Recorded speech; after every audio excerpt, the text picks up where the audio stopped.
আপনার কাছ থেকে একটু সরাসরি জানতেই চাই যে আজকে আবার ভারতীয় গণমাধ্যমে বাংলাদেশের সাবেক প্রধানমন্ত্রী এবং বাংলাদেশ আওয়ামী লীগের সভানেত্রী তিনি পরিষ্কারভাবে জানান দিয়ে দিলেন এ বছরের মধ্যেই তিনি তার নিজ দেশে মানে বাংলাদেশের মাটিতে ফিরবেন। তার মানে এটা কি তার সিদ্ধান্তটি চূড়ান্ত ভাবেই জানান দিলেন বলা যায় কিনা?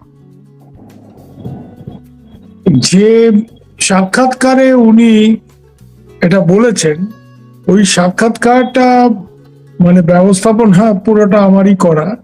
অর্থাৎ এনডিটিভির যে ভদ্রমহিলা সাক্ষাৎকারটা ওনার নিয়েছেন, নেহা চন্দ্র, আমার ছোট বোনেরই মতো, আমার অনেক দিনের আগে ইন্ডিয়া টুডে ছিল, নতুন এনডিটিভি দেখছে।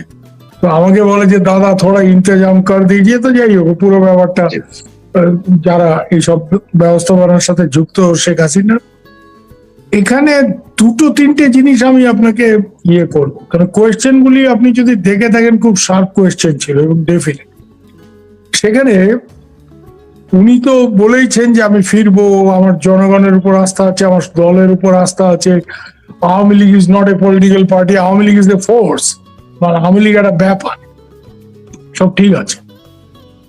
তারপরে দেখবেন নেহা একটা প্রশ্ন করেছে তাকে শেষের দিকে, যে কিছু লোক বলছে যে তোমার সাথে বর্তমান বাংলাদেশ সরকারের যোগাযোগ হয়েছে, কথাবার্তা হয়েছে এবং আলাপ আলোচনা চলছে, তাদেরও কিছু শর্ত আছে, তোমারও বক্তব্য আছে।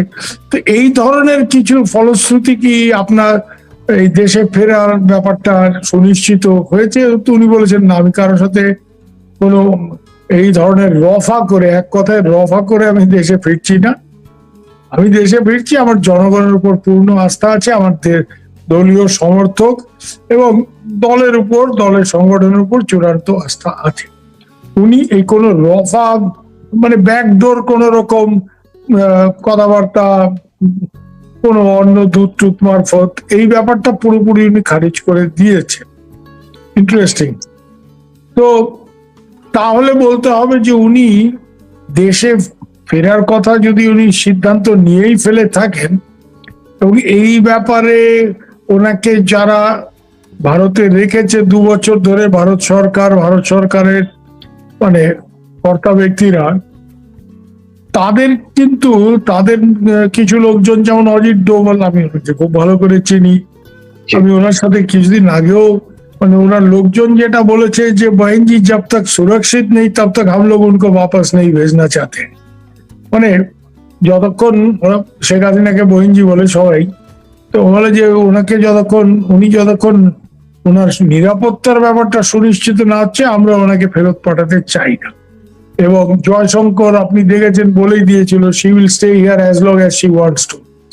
এখন তার মানে ফেরত যাওয়ার সিদ্ধান্তটা একান্তভাবেই শেখ হাসিনার, কারণ যে কোনো কারণেই হোক ভারতের নিরাপত্তা সাথে জড়িত যেসব এজেন্সিরা, তাদের অনেক কর্তা ব্যক্তিরাই আমায় বলছেন তাদের একটা তীব্র সন্দেহ আছে যে শেখ হাসিনাকে সুযোগ পেলে পাকিস্তানের আইএসআই ওনাকে খুন করবে, ওরকম একটা পরিকল্পনা ওদের আছে। এটা পাকিস্তানের দীর্ঘদিনের একটা ব্যাপার, বঙ্গবন্ধু পরিবারের উপর আক্রোশের থেকে যে 75-এ যে কাজটা আনফিনিশড সেটা করতে হবে ইত্যাদি। এবং এটা হয়তো ওই অগাস্ট মাসেও 2024-এর পরিকল্পনা ছিল, সুবিধা হয়নি কারণ ওনাকে বার করে আনতে লোকজন সক্ষম হয়েছিল। উনি দেশ ছেড়ে এসছেন, এটা মানে অনেক লম্বা কাহিনী, কিন্তু এইটুক শুধু আপনাকে বলতে পারি যে ওনার দেশ ছাড়ার ক্ষেত্রে আমাদের নিরাপত্তা সাথে জড়িত যেসব লোকজন, তাদের একটা বড় ভূমিকা ছিল, বিশেষ করে অজিত বলে। তো যাই হোক, মোট কথা যেটা আমি বলতে চাইছি যে আমাদের লোকজন এখনো যখন তাদের একটা তীব্র সন্দেহ আছে উনি ফিরে গেলে ওনার নিরাপত্তা কতটা সুনিশ্চিত, ভারতেও ওনার মানে ওনাকে মানে পাহারা দেওয়ার যে ব্যাপারটা, এটা সাংঘাতিক, মানে সিকিউরিটির ব্যাপারে খুবই কড়াকড়ি। এমনকি যে কুক ওনার আছে তারও মানে মানে পুরো সিকিউরিটি ভেটিং করে তারপরে তাকে, মানে অনেক ব্যাপার, কারণ কুক তো একটা সেন্সিটিভ ব্যাপার না। আপনাকে আমি যদি কিছু একটা করে ফেলতে চাই, তো সহজতম পথ হচ্ছে আপনার কুককে একটু ফিট করে আপনার জি। খাবারে, আপনার খাবারে কি পানিতে একটু আমি বিষ টিষ দিয়ে দিলাম। তো যাই হোক, মানে এক মোদ্দা কথা যেটা, যে ভারতের নিরাপত্তা এজেন্সি গুলো এবং অজিত ডোভালের মতো লোকজন, এদের একটা তীব্র সন্দেহ আছে যে শেখ হাসিনার নিরাপত্তা ভারতেও মানে তারা খুব জোরদার করে, আর বাংলাদেশে গেলে সেটা কতটা সুনিশ্চিত করা সম্ভব হবে। তাহলে কি ভারতীয়দের সাথে এই সরকারের লোকজন, সত্যি কথা বলতে আমি আপনাকে বলতে পারি যে আমাদের যারা নিরাপত্তা বিষয়ক উপদেষ্টা অজিত ডোভাল বা আমাদের আর্মি চিফ, মানে আমাদের যারা সিকিউরিটি জি। সেট আপের সিনিয়র লোকজন, তারা কিন্তু ওয়াকার সাহেবকে একদম বিশ্বাস করে। হ্যাঁ, মুখে যাই বলুক, হয়তো ইউর এক্সেলেন্সি বলবে, সামনাসামনি দেখা হলে যা হয় আর কি, মানে সৌজন্য বলে, কিন্তু they don't trust mister Waker. কেন? তাদের একটা ধারণা যে শেখ হাসিনাকে ডোবানোর পেছনে, শেখ হাসিনা সরকার পতনের পেছনে ওয়াকারের একটা বিরাট বড় ভূমিকা ছিল। একদম ডে ওয়ান থেকে এই ব্যাপারটা আমাদের লোকজনের একটা ধারণা আছে। তাই কিন্তু তারা ওয়াকারের ভরসায় ওনাকে দেশে ফেরাবে। আর উনি তো একটা গন্ডগোল করে রেখেছে, যে বিচারটা হলো, বিচার নিয়ে অনেকের অনেক বক্তব্য আছে, ওনারও আছে, আমাদেরও আছে, যে বিচার প্রক্রিয়া কতটা ঠিকঠাক হয়েছে সেই নিয়ে। কিন্তু যে এবার বিচার হয়েছে এবং ওনাকে মৃত্যুদণ্ড দেওয়া হয়েছে, ডেথ পেনাল্টি। হ্যাঁ। উনি টেকনিক্যালি, যদি আপনি মারুফ ভাই আইনের দিক থেকে দেখেন, উনি তো অ্যাপিলও করেননি এটার এগেইনস্টে। না। বিচারের এগেইনস্টে অ্যাপিল করেন। তো আজকে উনি দেশে ফিরলে অ্যাপিল করার সুযোগ উনি পাবেন, সেই সময় পার হয়ে গেছে। সেই সুযোগ তারেক রহমান সরকার ওনাকে দেবে এবং উনি অ্যাপিল করে নিরাপদে কোথাও একটা থাকবেন। এটা কেন জানি আমার মানে এটা বিশ্বাস করতে একটু অসুবিধা হয়। আমি যতটুকু বাংলাদেশের হাল হকিকত বিশেষ করে এখনকার অবস্থা বুঝি, তো তাহলে বলতে হবে যে উনি এইসব মাথায় নিয়েও যদি দেশে ফেরেন, এটা একটা ডেসপারেট মুভ, অনেকটা বলতে পারেন সুইসাইডাল মুভ। আর আরেকটা অ্যাঙ্গেল অনেকেই আমাকে বলছে, ওনার দলের লোকজন, দেশে ভেতরে অনেক তৃণমূল স্তরের যেসব আওয়ামী লীগ কর্মীদের সাথে আমার কথা হয়েছে, তারা নিজেরাও খুব বিপদে আছে। আপনি জানেন গত কয়েকদিন এই যে ফাউন্ডেশন ডে, আওয়ামী লীগের প্রতিষ্ঠা দিবসের দিন কি পরিমাণ ছেলে পেলে মারা গেল, তুরাগ নদীতে কত লাশ ভাসছে, হ্যাঁ, নোয়াখালীতে কি হয়েছে, আপনি সবই খবর রাখেন, বাংলাদেশের মানুষ সেটা জানে। এরকম একটা পরিস্থিতিতে উনি দেশে ফিরবেন, একটা কথা ঠিক, যে উনি গত মানে শেখ হাসিনার মূল মানে নেত্রী হিসেবে শক্তিটা কোথায়? দুটো। এক হচ্ছে উনি অসীম সাহসী মানুষ, কেন উনি যে অবস্থায় দেশে ফিরেছিলেন 8-এর দশকে, ওনার জি। পুরো ফ্যামিলি যেখানে শেষ করে দিয়েছে, এটা অন্য 10টা মহিলা, তখন অব্দি তো উনি গৃহবধূ, তাই না মারুফ ভাই? জি। একেবারেই গৃহবধূ। তো সেই অবস্থায় উনি সাহস করে দেশে ফিরেছিলেন, না আমি দেখে নেব।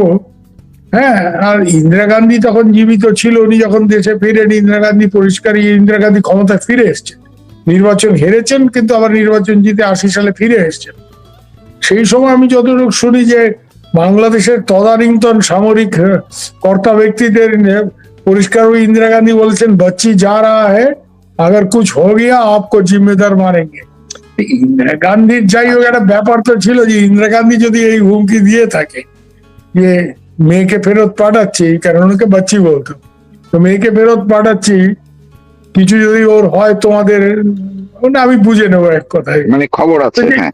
একটা খবর আছে, মানে বা আমরা যেটা কুমিল্লার ভাষা বলি ভেজাল আছে মিয়া, বুঝছো তো। এখন এর পরিপ্রেক্ষিতে তারপরে উনি দীর্ঘদিন মাঠে চষে সারা বাংলাদেশ রাজনীতি করেছেন। এক হচ্ছে ওনার অসীম সাহস, 2 নম্বর হচ্ছে যে উনি এই যে চষে বাংলাদেশ বেরিয়েছে, উনি বাংলাদেশের আনাজ কানাজ ছিলেন, বাংলাদেশের ভূগোল, মানে উনি একেবারে ওনার নখদর্পণে। আমি এটা জানি কেন, আমার ছোট বোন, খুবই আমার সাদরের ছোট বোন তারানা হালিম, কিছুদিন আগে আমাকে বলছিল, এমনি কথা হচ্ছে, যে আরে দাদা, আপার মতো বাংলাদেশের ভূগোল কেউ জানে না কেন? আমি টাঙ্গাইলের মেয়ে, আমি টাঙ্গাইলে রাজনীতি করি, টাঙ্গাইল নির্বাচন। তো আমি কি একটা বললো যে কোন ছিল ওই গ্রাম, ওই এটা অমুক জায়গা, তো আপারে কি বলছে, না না তুই এটা ভুল করতেছস, এটা অমুক না, এটা তমুক জায়গায়। পরে দেখা গেলো ওইটা আপা যেটা বলছে এটাই ঠিক।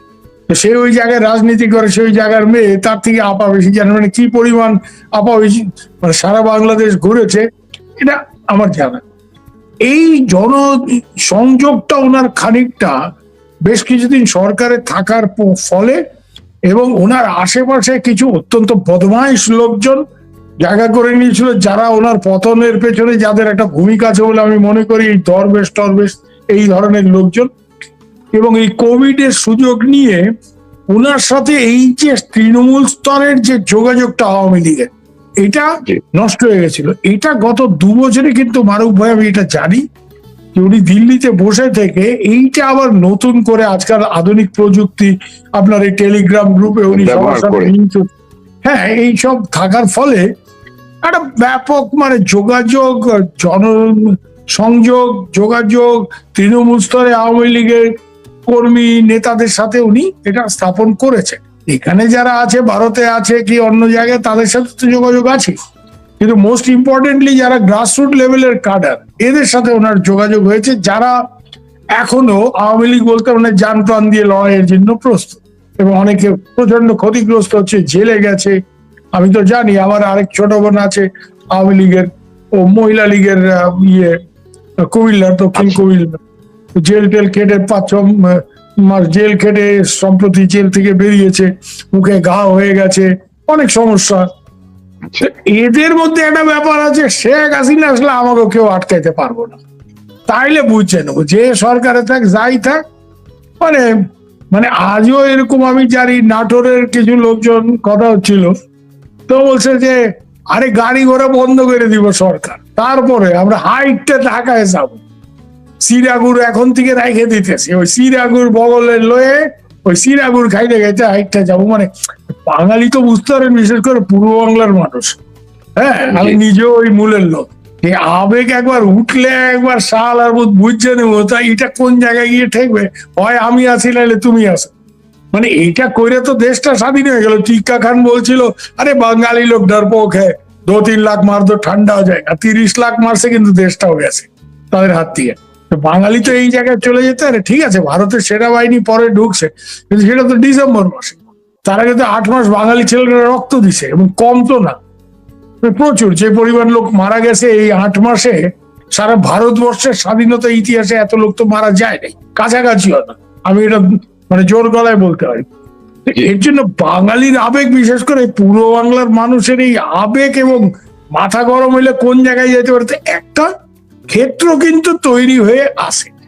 কারণ আমি বাংলাদেশে প্রচুর লোকজনকে চিনি, এবং শুধুমাত্র যে রাজপুরুষরা তা তো না, যে সাংবাদিকতা করলাম এই মন্ত্রী ওই মন্ত্রী, এই সেক্রেটারি ওই সেক্রেটারি, তা তো না, একদম তৃণমূল স্তরে। এবারে ধরেন আমি ঢাকায় থাকতে যে কয়েকজন রিক্সাওয়ালার রিক্সা চড়তাম, তাদের বাড়িতে দাওয়াত দিছে, ওই বস্তিতে গিয়ে মাটিতে বসে তাদের বাড়িতে ওই জুম্মার দিন সকালবেলা কাজে যায় না, তখন দাওয়াত দিছে, গিয়ে খাইছি।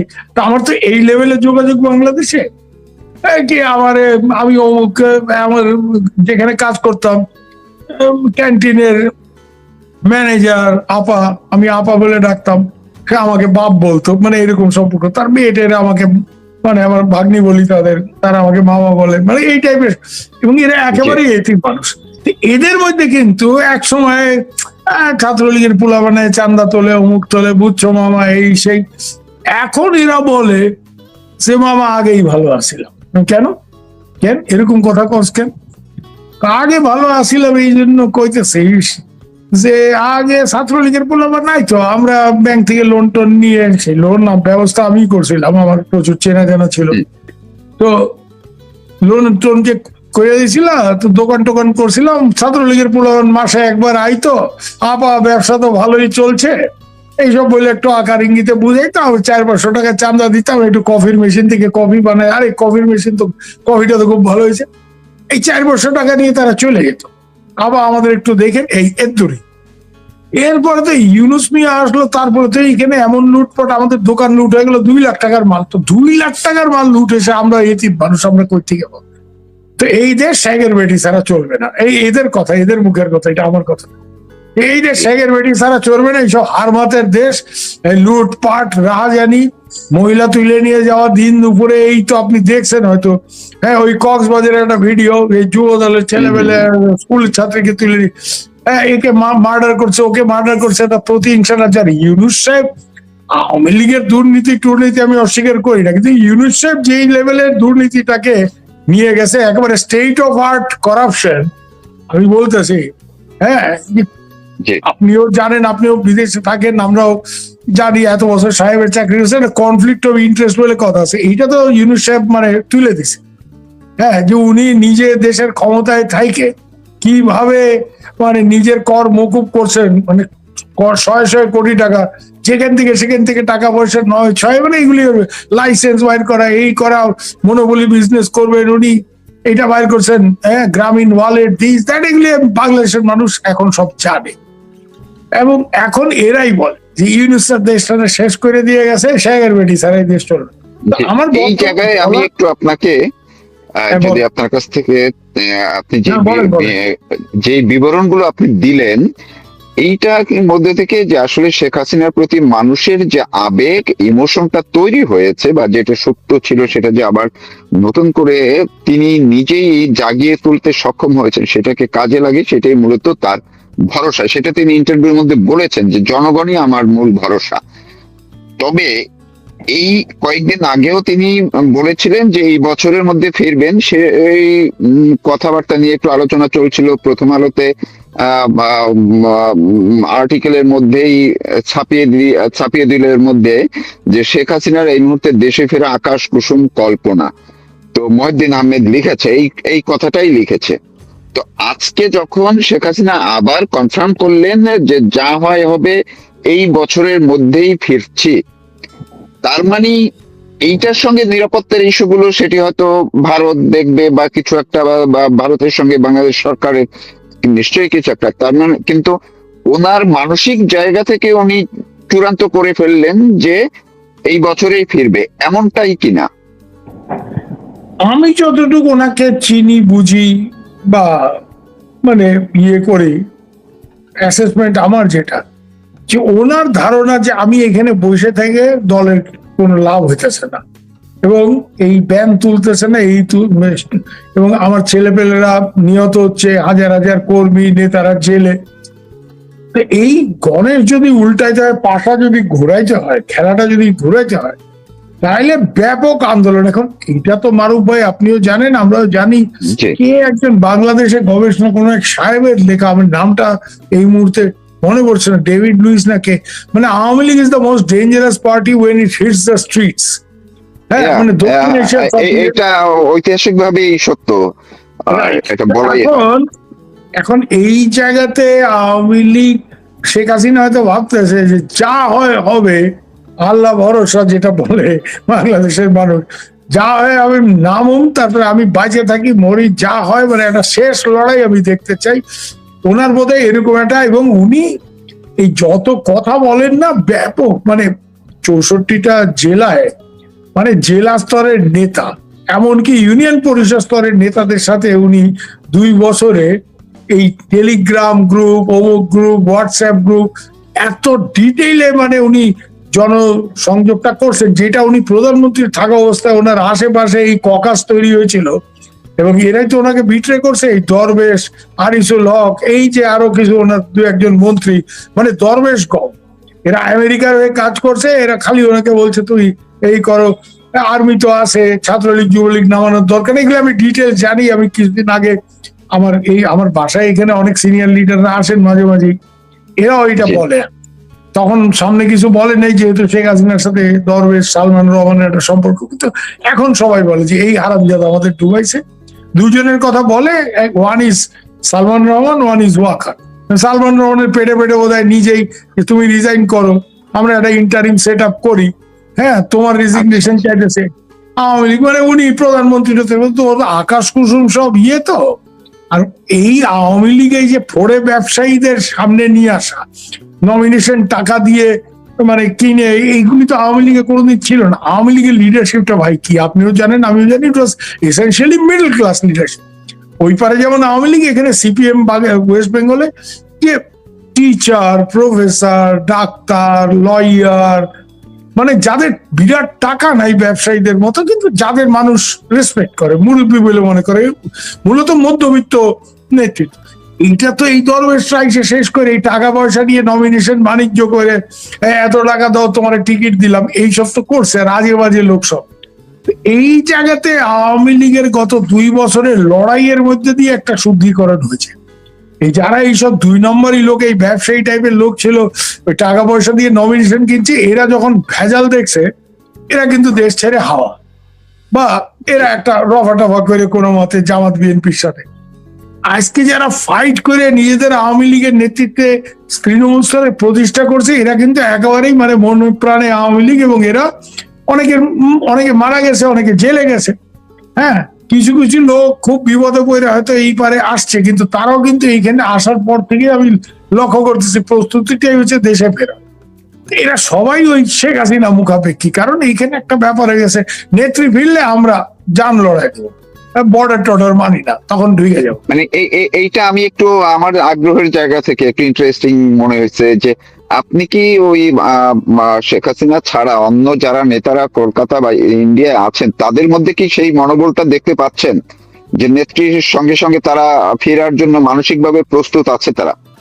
আমি 2জন নেতার কথা আমি বলতে পারি, 2জন না 3জনের কথা আমি বলতে পারি, যাদের সাথে আমি বিলেটেডলি মানে আমার দেখা সাক্ষাৎ, কি আমার খুব কাছের মানুষ, তাদের সাথে কথা বলে এসে আমাকে জানাইছে। হ্যাঁ, একজন হচ্ছে স্বরাষ্ট্রমন্ত্রী ছিলেন কামাল সাহেব, আসাদুজ্জামান খানকা। উনি ডিটারমিন টু গো ব্যাক, কেন ওনার ছেলে জেলে আছে, উনি ডিটারমিন টু গো ব্যাক, এবং উনি এই কথাটা বলেন যে আমরা ফিরতে হবে এবং প্রতিশোধ নিতে হবে, মানে এরকম একটা কথা। জাহাঙ্গীর কবির নানক আমার বহুদিনেরই পরিচিত লোক, সম্প্রতি আমার বাসায় আসছিলেন, ডিটারমিন যে নেত্রী যেদিন বলবে সদল বলে বর্ডার টর্ডার মানি না, ঢুকে যাও। হ্যাঁ, বাহুদ্দিন নাসিম উনিও পার্টির একজন সামনের সারির নেতা, আমার সাথে ভালোই সম্পর্ক, দেখা সাক্ষাৎ হয়। হ্যাঁ, এই যেই ইয়েটা দেখলেন আপনি, এনডিটিভির সাক্ষাৎকারটা আপনি দেখলেন, এটা আমি ওনাকে ফরওয়ার্ড করেছিলাম, বলছি yes brother I am circulating it, মানে এই ধরনের সম্পর্ক। এদের তো একটা ব্যাপার হচ্ছে, মানে নেত্রী যেদিন বলবে আমরা ঢুকে যাব এদের মধ্যে। আর তৃণমূল স্তরের যারা এখানে আসে, ধরেন ছাত্রলীগ যুবলীগের লিডার, কি আপনার ধরেন ডিস্ট্রিক্টের প্রেসিডেন্ট সেক্রেটারি, যারা এখানে আসে দেশে সংগঠনের সাথে যোগাযোগ আছে, এরা তো প্রস্তুত, মানে এদের তো এরকম মানসিকতা, মানে পারলে আরো কিছু নিয়ে টিয়ে ঢুকবে আর কি, বুঝতে পারছেন তো? আচ্ছা, হ্যাঁ, বুঝতেই পারতেছেন, মানে অনেকটা ওই 71-এর মানসিকতা, 71-এর মতো একটা মনোবল তাদের মধ্যে তৈরি হয়ে গেছে। উইল গো এন্ড ফাইট, যা হয় হবে, আসি তো আসি, নাই তো নাই, আল্লাহ ভরসা, এরকম একটা মানে ব্যাপার আর কি। অনেক ধন্যবাদ আপনাকে, আপনি খুবই একেবারেই গুরুত্বপূর্ণ বেশ কিছু পয়েন্ট আসলে খোলামেলাও বলে ফেললেন। মারুফ ভাই, আপনাকে একটু বলি ছোট করে, অনেকের একটা ধারণা আছে আন্তর্জাতিক ভূ রাজনীতির দিকে, যে আমেরিকানদের তো একটা বিরাট ভূমিকা ছিল এই সরকার ফেলার পিছনে। এখন আমেরিকানরা তাদের ভাবে একটা হচ্ছে ইন্ডিয়ার সাথে আমেরিকার একটা টেনশন, মানে অন্য সব অনেক ইস্যু আছে, ট্যারিফ ফ্যারিফ, কিন্তু Bangladesh is a major issue, এটা প্রথম থেকে। ওরা আওয়ামী লীগকে ইন্ডিয়া আওয়ামী লীগ সম্বন্ধে কি আপনি জানেন। তো এইখানে বোধ এই যে মার্কো রুবিও রিসেন্টলি ইন্ডিয়াতে আসছিল, আমাদের লোকজন, আমাদের বিদেশ মন্ত্রী এবং জাতীয় নিরাপত্তা উপদেষ্টা অজিত ডোভাল, বিদেশ মন্ত্রী জয়শঙ্কর খুব শক্ত হবে নাকি তাকে বলছে যে তোমরা এই গভর্নমেন্ট, এখানে একটা স্টেবল গভর্নমেন্টের পতন ঘটাইছো, এবং তার নেট রেজাল্ট হচ্ছে এখানে Islamic radicalism is on the rise, it's a serious security issue, and this we are going to face, you are sitting thousands of kilometre away, তোমরা তো এটা ফেস করবে না। তো এর জন্য এখন মানে এইটা মানে this problem has to B addressed, এবং এখানে বোধহয় শেখ হাসিনাকে ফেরত পাঠানোর জন্য মানে যা করার একটা করতে হবে আমেরিকার উপর, এরকম একটা প্রেশার আমাদের এখান থেকে আসে, এবং আওয়ামী লীগের উপরে ব্যানটা তোলার ক্ষেত্রে এখন এটা হয় নাই। এই জায়গাতে আপনি লক্ষ্য করবেন যে তারেক সাহেব রিসেন্টলি চীনে গেলেন, অনেক ভালো প্রকল্প, হ্যাঁ, ওনার ওইখানে চীনের কর্তৃপক্ষের সাথে কথাবার্তার ফলে দেশে আসবে, মংলা বন্দরে প্রজেক্ট হবে, টোটাল আমি যা দেখলাম প্রায় $9 বিলিয়ন প্রাইভেট সেক্টর ইনভেস্টমেন্ট বাংলাদেশের, ভেরি গুড, বাংলাদেশের উন্নতির জন্য, অগ্রগতির জন্য এগুলি হয়তো খুব ভালো জিনিস। কিন্তু এগুলি দেখুন শেখ হাসিনার আমলেও চীনের সাথে তো উনি ভালো সম্পর্ক মেনটেন করতেন, ইন্ডিয়ার সাথেও করতেন, এবং এইটা আন্ডারস্ট্যান্ডিং ছিল যে ইন্ডিয়ার অত উদ্বৃত্ত টাকা নাই যে ডেভেলপমেন্ট ফাইন্যান্সের জন্য। চীনের সেটা আছে। আমার দেশে দ্রুত উন্নতি অগ্রগতি না হলে আমার দেশটাও পাকিস্তানের মতো ফেল স্টেট হয়ে যাবে এবং এখানে এই জিহাদি কারখানা তৈরি হবে। সো এর জন্য আমাকে চীনের থেকে অর্থায়ন এর ব্যবস্থা করতে হবে আমার প্রকল্পে। ইন্ডিয়া এটা দে এগ্রিড, খুব সেন্সিটিভ একটা বর্ডার প্রজেক্ট ছাড়া বাকিগুলি যে please do it, your argument is correct. কিন্তু আমেরিকার এখন যে হাব ভাব আপনি দেখেন না, সবই ট্রাম্প সাহেব তো এরকম, মানে সবই আমার থেকে কিনতে হবে, you have to make me rich. মানে নির্লজ্জ হবে একটা আমেরিকান প্রেসিডেন্ট যখন এই কথা বলে, you have to make me rich, you have to make America rich. তো একটা নন ডিসক্লোজার এগ্রিমেন্ট ইউনুস সাহেবের আমলে হয়েছে, তারেক সাহেব এটা থেকে বাইরে আসতে পারবে কিনা আমি জানি না, কিন্তু এই যে আমেরিকাকে একটা কমিটমেন্ট যে সবই আমেরিকার থেকে কেনাকাটা, এই জায়গাতে তারেক সাহেব যে চীনে গেলেন এবং চীনে যাওয়ার কয়েকদিন আগে ব্রেন্ট ক্রিস্টেনসন আমেরিকার রাষ্ট্রদূত, সে বোধহয় most probably finance minister Amir Khasru Mahmud চৌধুরীর বাড়িতে এক দাওয়াতে বলছে America is the best, if America is your friend you don't need anybody. America তো এটা খুব ভালোভাবে নেবে না, কারণ চীন যেটা চাচ্ছে, এবং আমি জানি কেন, আমি চীনে একসময় যাতায়াত করছি, ট্র্যাক্টর ডিপ্লোমেসিতে আমি ছিলাম, কলকাতা কুমিং ফোরামে ছিলাম, আর চীনে প্রচুর বন্ধু বান্ধব আছে থিঙ্ক ট্যাঙ্ক। ওরা যেটা চাচ্ছে যে চায়না মায়ানমার ইকোনমিক করিডোর যেটা আছে এইটাকে সচল রাখতে এবং এইটাকে এক্সটেন্ড করে বাংলাদেশের মধ্যে, এবং দেখবেন এই জন্য যে চীনের যেসব ইনভেস্টমেন্ট বাংলাদেশে আসবে যেগুলি প্রমিসড, পায়রা, মংলা এবং চিটাগাঙ্গে কাছে আনোয়ারাতে অলরেডি ওদের ইকোনমিক জোন আছে, এন্টায়ার বাংলাদেশ কোস্টে একটা স্ট্রং চাইনিজ প্রেজেন্ট। এটা আমেরিকা কি ভালোভাবে নেবে এবং আমেরিকা এটা কিভাবে দেখবে, এবং সেই ক্ষেত্রে আমেরিকা মানে কতটা কি করবে না করবে, তাদের চিন্তা ভাবনা পাল্টাবে কিনা, এবং তারা এই সরকারকে আওয়ামী লীগের উপর থেকে ব্যান তোলা, কেন আওয়ামী লীগের ব্যানটা তো ভেরি আনজাস্টিফাইড। এটা এরকম একটা ব্যান যে আজকে ভারতে কংগ্রেসকে কি, কংগ্রেস ইলেকশন আসছে, কংগ্রেসকে ব্যান করে দিলে আপনি বলতে পারেন ভারতে গণতন্ত্র আছে? নাই। মায়ানমারে অং সান সুচির এনএলডি পার্টিকে ইলেকশন করতে দেয় নাই জেনারেল সাহেব, এবং উনি নিজে রাষ্ট্রপতি হয়েছে। তো মায়ানমারের ইলেকশনের যতটা মানে কি বলবো লেজিটিমেসি, বাংলাদেশের তো ব্যাপারটা তাই দাঁড়াইতেছে কি, your countries biggest party could not contest election. আমি একটা কথা এখানে আবারও বলবো যে তারেক সাহেব যত বড় বড় কথাই বলুক না কেন, বা ইউনুস সাহেব, এরা খুব ভালো করে জানে যে ফেয়ার ইলেকশন হলো আওয়ামী লীগ হয়তো 250 সিট পাবে না, 280 পাবে না, হ্যাঁ, কিন্তু আওয়ামী লীগ ইলেকশন জিতবে। এই জন্য এরা আওয়ামী লীগের উপর থেকে ব্যানটা তুলতে চায় না। ইউনুস সাহেব তো চাই নাই, তারেক সাহেবও ওই আমরা কইলার ভাষায় বলি টাল্টি বাল্টি করতেছে। তো এই টাল্টি বাল্টি, সো এইখানে ব্যাপারটা হয়েছে যে এর জন্য এইখানে যদি এখন আমেরিকানরা ব্যাপারটা বুঝে যে এরা তো চীনের বেশি কাছে চলে যেতেছে, দে আর গোয়িং মোর দেন শেখ হাসিনা, তো এইখানে আবার আমেরিকানদের হঠাৎ করে ভূ রাজনৈতিক ইয়েতে। আর এখানে আমি একটা কথা পরিষ্কারই বলতে যে আমেরিকার যদি আওয়ামী লীগ সম্পর্কে মত পাল্টায়, আওয়ামী লীগের মানে আমেরিকা, আমাদের তো চাপ আছে, মানে আমাদের বলতে মানে ইন্ডিয়ার, যে আওয়ামী লীগের মধ্যে ব্যানটা তোলো তারপরে ইলেকশন। এইটা যদি আমেরিকা এখানে যোগ হয় তাইলে বাংলাদেশের পরিস্থিতি কি দাঁড়াবে? কেন একটা জিনিস তো মারুফ ভাই আপনি স্বীকার করবেন, আজকে সবটাই আপনার দেশের আভ্যন্তরীণ খেলার উপর তো হয় না। শেখ হাসিনার পতনটাও তো শুধুমাত্র বাংলাদেশের মানুষ চায় নাই বলে হয় নাই এরকম তো না। ইউনুস সাহেব তো নিজেই বলছেন ইট ওয়াজ মেটিকুলাস ডিজাইন, খেলাধুলা হয়েছে, নানা রকম ষড়যন্ত্র হয়েছে।